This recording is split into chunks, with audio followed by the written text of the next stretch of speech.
我現在宣布休會。本會現在舉行2018年2月7日嘅立法會例行會議。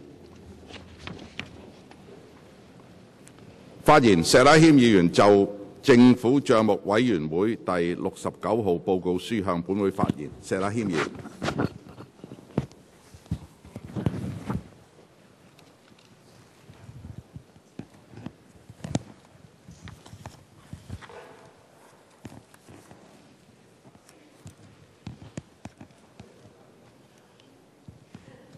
Mr. President, Mr. Secretary for Transport and Housing in absentia, on behalf of the Public Accounts Committee, I have the honor to table our report number 69 today. Out of the 9 chapters covered by the Directors of Audit Report number 69, the committee has decided to hold hearings on 2 chapters that contain more serious allegations or irregularities or shortcomings. They are Chapter 1 on administration of lump sum grants by the Social Welfare Department and Chapter 2 on the procurement and maintenance of government vessels. The committee has also studied the other 7 chapters by asking relevant bureau and department to provide written replies to members' questions on how they address the inadequacies raised in the Director of Audit's report. The committee was satisfied with these replies and decided no public hearings on these chapters was necessary.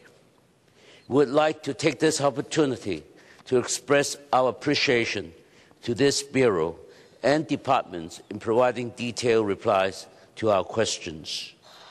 The committee today table covers our conclusions and recommendations on the chapter on procurement and maintenance of government vessels only.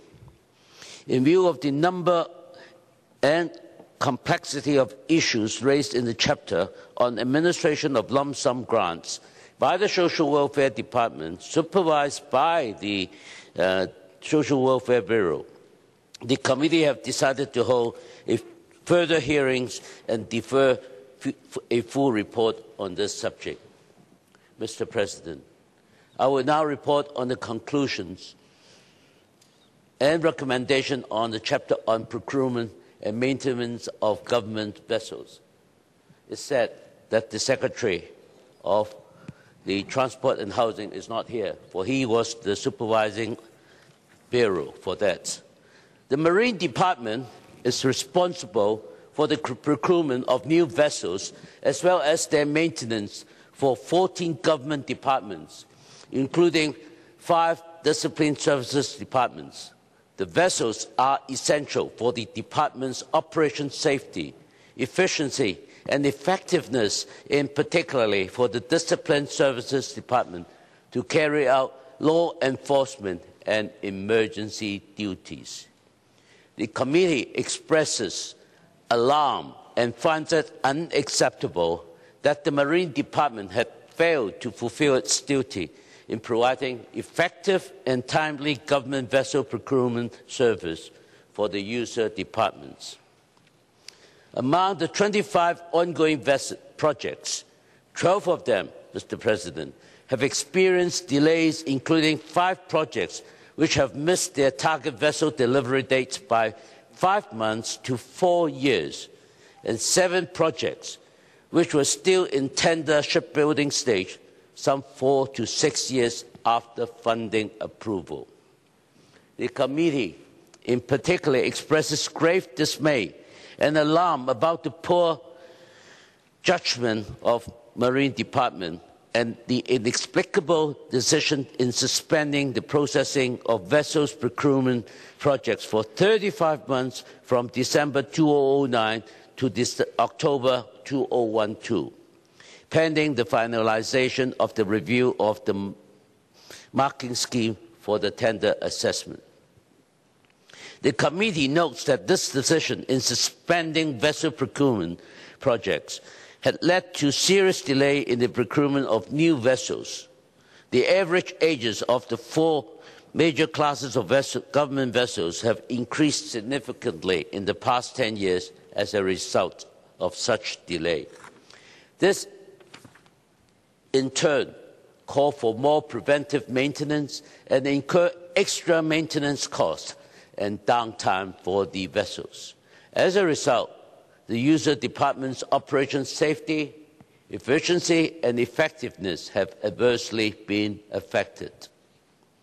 The committee also expresses grave concern that the Transport and Housing Bureau, Mr. Secretary in absentia, as the Bureau overseeing the operation of the Marine Department, as in other cases previously investigated by the committees on department under its supervision, have failed again to perform its monitoring role effectively in the present case of the Marine Department implementation of vessels procurement projects. It's sad that he is not here. He should have learned more. The Transport and Housing Bureau is urged to closely monitor MD's performance in implementing new vessels procurement projects and step up its supervisory role to proactively identify problems faced by the Marine Department. The committee have studied other issues relating to the provision of maintenance service by the Marine Department, including the inadequacies in reporting vessels' availability rates and the limited competition from procuring maintenance term contract. In this connection, the committee finds it appalling and unacceptable about the deficiency in the Marine Department maintenance term contract management mechanism. This was revealed by a case of long outstanding payment of $1.68 million for 98 works items carried out between 2010 to 2014. The delay for this $1.6 million was caused by the subject inspector who did not obtain approval for the job orders and did not submit relevant invoices to the Marine Department Accounting Services section for processing. The case only came to light, Mr. President, in 2014, when the contract was due for renewal. The committee notes that the Marine Department have taken various measures to enhance the management of term contracts. Lastly, I'd like to record my appreciation of the contribution made by members of this committee. Our gratitude goes to the witnesses who attended the hearings.